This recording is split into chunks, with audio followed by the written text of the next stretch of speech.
Operation సింధూర్‌లో use చేసిన important weapons ఏంటి? పాకిస్తాన్‌లో డీప్ పాకిస్తాన్‌లో యాస్ వెల్ యాస్ పీఓకేలో పాకిస్తాన్ ఆక్యుపైడ్ కాశ్మీర్‌లో ఇండియా అటాక్స్ చేస్తే ముఖ్యంగా డ్రోన్స్‌ని, మిస్సైల్స్‌ని ఉపయోగించింది. ఎయిర్ టు సర్ఫేస్ మిస్సైల్స్‌ని అండ్ డ్రోన్స్‌ని. దాంట్లో ఒక ఇంపార్టెంట్ మిస్సైల్ ఏంటంటే స్కాల్ప్ మిస్సైల్. ఈ స్కాల్ప్ మిస్సైల్ అనేది ఫ్రాన్స్ అండ్ యూకే డిజైన్ చేసిన మిస్సైల్ అండి. మీకు ఇక్కడ కనిపిస్తుంది కదా, ఇది మిస్సైల్. దీని యొక్క గొప్పతనం ఒకటి ఉందండి. ఇది ఎట్ ఏ టైం 2 ఆపరేషన్స్ చేస్తుంది. ఒకటేంటంటే పెనట్రేట్ అవుతుంది, అంటే బంకర్స్లో కానీ పెద్ద పెద్ద బిల్డింగ్స్లో కానీ పెనట్రేట్ అవుతుంది. పెనట్రేట్ అయ్యి రెండోది ఏంటంటే బ్లాస్ట్ అవుతుంది. సో బంకర్ బస్టర్ బాంబ్స్ ఉన్నాయి కదా ఇజ్రాయెల్ దగ్గర, ఆ టైప్ అనమాట ఇది.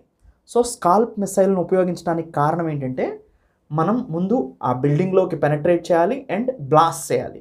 అందుకనే ఈ స్కాల్ప్ మిసైల్ని మనం యూజ్ చేయడం జరిగింది ఇండియన్ ఎయిర్ ఫోర్స్. అయితే ఈ స్కాల్ప్ మిసైల్ని డిజైన్ చేసింది ఎవరంటే ఫ్రాన్స్ అండ్ యూకే దీన్ని డిజైన్ చేసింది. ప్రస్తుతం ఎవరెవరు వాడుతున్నారు దీన్ని అంటే ఫ్రాన్స్ వాడుతుంది, యూకే వాడుతుంది, Italy, Egypt and India, Saudi Arabia, ఈ కంట్రీస్ అన్నీ కూడా ఈ స్కాల్ప్ మిసైల్ని వాడుతున్నాయి అన్నమాట.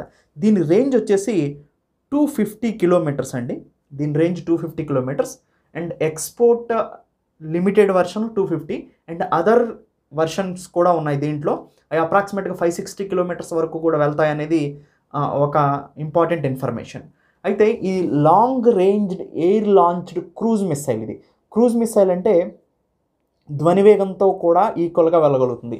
సూపర్సోనిక్ స్పీడ్ వెళ్తాయంటే ధ్వనివేగం కన్నా ఎక్కువ వెళ్తాయి. హైపర్సోనిక్ అంటే ఇంకా ఎక్కువ స్పీడ్ వెళ్ళగలుగుతాయి. సబ్సోనిక్ అంటే సౌండ్ వేవ్ స్పీడ్ కన్నా తక్కువ వెళ్తాయి. సో క్రూజ్ మిసైల్స్ అంటే సౌండ్ వేవ్ స్పీడ్తో ట్రావెల్ చేయగలిగే మిసైల్స్ అనమాట క్రూజ్ మిసైల్స్.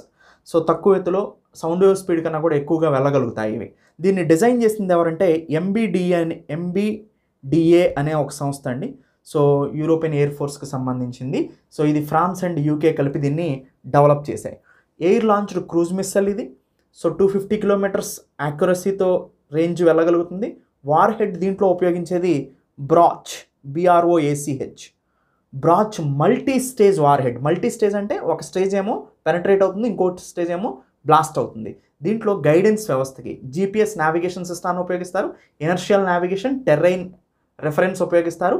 సో తర్వాత final target acquisition via infrared seeker, ఇవన్నీ కూడా దీంట్లో ఉపయోగించే గైడెన్స్ సిస్టమ్స్. సో ఇది స్కాల్ప్ మిసైల్. దీన్నే మనం ప్రీషియస్ టార్గెట్స్ కోసం ఉపయోగిస్తాం. అంటే ఒక స్పెసిఫిక్ టార్గెట్ని మనం బ్లాస్ట్ చేయాలంటే ఇలాంటి మిసైల్స్ని మనం ఉపయోగించుతాం.